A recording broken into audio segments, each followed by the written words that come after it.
Don't forget to subscribe and leave a comment on this video saying I subscribed. Let's get into it.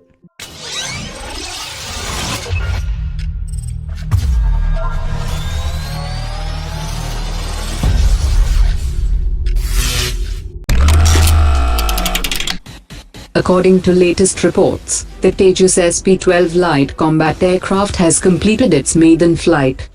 After few initial production testing sorties, the SP-12 will be handed over to the Indian Air Force by the end of December. According to latest media reports, American aircraft manufacturer Boeing has said that it will start the delivery of Chinook heavy-lift helicopters to the Indian Air Force in February 2019.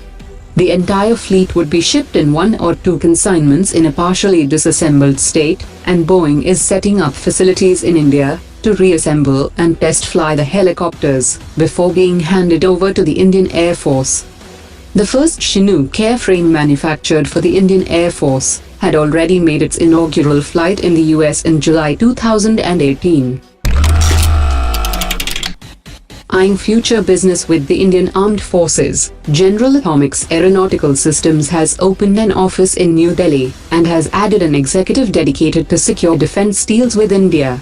The US government had approved a $2 billion sale of 22 Sea Guardian unmanned air vehicles to India in June 2017, and they are intended to provide intelligence, surveillance and reconnaissance over the Indian Ocean. India is planning to build a 65,000-ton aircraft carrier, and the General Atomics is aiming to integrate its electromagnetic aircraft launch and recovery systems on the carrier. The CEO of MiG Aircraft Corporation has said that the MiG-35 might be furnished with an active phased array radar in the future. The MiG Aircraft Corporation have already made a prototype for conducting trials and will offer the radar as an option after the successful completion of testing. MiG Aircraft Corporation had offered the MiG-35 in the previous MMRCA competition and has offered the same aircraft in the present MMRCA competition, with no major changes to the aircraft. The Sukhoi Aviation Holding Company has offered its Su-35 fighter jet in the MMRCA tender to supply 114 fighter jets to the Indian Air Force. The French ambassador to India has pointed out the cooperation and trust shared between both India and France, and said that the Rafale controversy will not make any dent in the strategic partnership between France and India.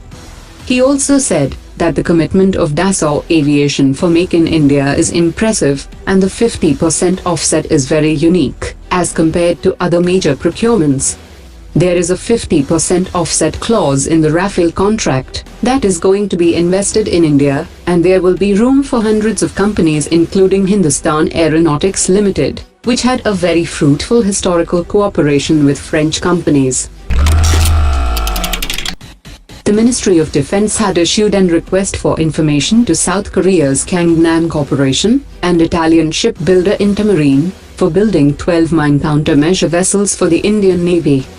According to latest reports, a single vendor situation has emerged, and the Ministry of Defense has yet to decide whether it should go ahead with the procurement or make changes in the procedure for procurement. The South Korean company is looking at an opportunity to work with Goa Shipyard Limited and has confirmed that it will respond to the request for proposal.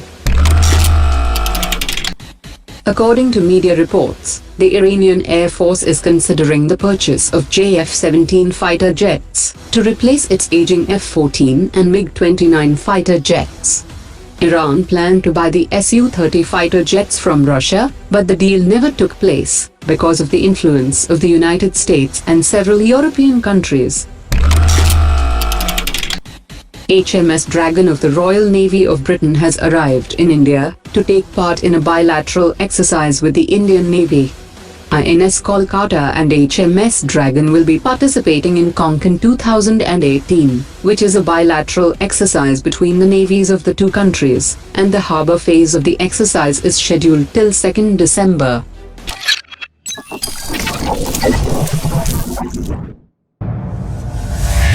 Omar dropped it.